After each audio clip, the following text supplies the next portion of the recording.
Nakahanda na ayon sa Department of the Interior and Local Government ang New Quezon City Jail na posibleng maging detention facility ng mga magiging akusado sa flood control scam habang dinidinig ang kaso sa Sandigan Bayan. Yan ang ulat ni Patrick De Jesus.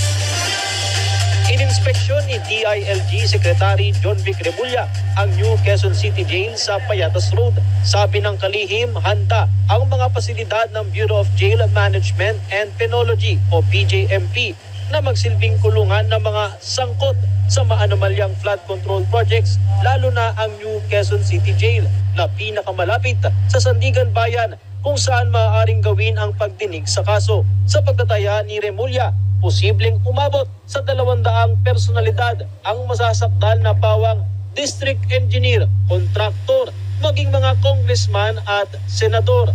We assume that the first round of the indictments will come in the next 3 weeks. However, I have no personal knowledge of what the ombudsman is doing. Hindi namin pwede pag-usapan yan.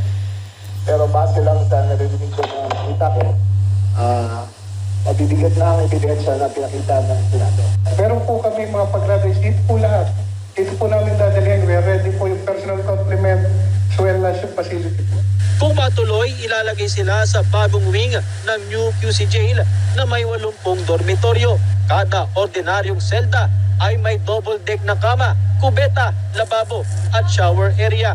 Mayroon ding laundry area kung saan ang mga PDL mismo ang maglalaba ng kanilang damit. Magkahiwalay ang kulungan ng lalaki at babae. May itinakdang oras para sa mga araw ng bisita. Sabi ni Remulla, walang magiging special treatment.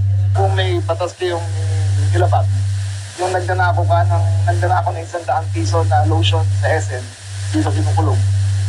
Dapat yung nagdanako ng 100 million at billion, dito na rin. Wala pong air conditioning dito. There will be no air conditioner, there will be no cell phone, there will be no laptops or tablets. Pwede lang ng form of communication is a computer, kung teleconference sa lawyer nila, or landline na pwede makinig ng BGMP kung anong pinag-usapan nila.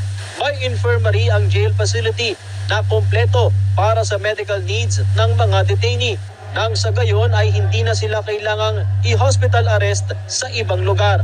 700 jail guard ang magbabantay na mayroong body cameras. Subukan nilang suhulan ng ang mga jail guards ay kita namin. Sabi naman ng palasyo, baka mas marami pa sa tinatayang bilang ni Remulla ang makukulong dahil sa flood control scandal.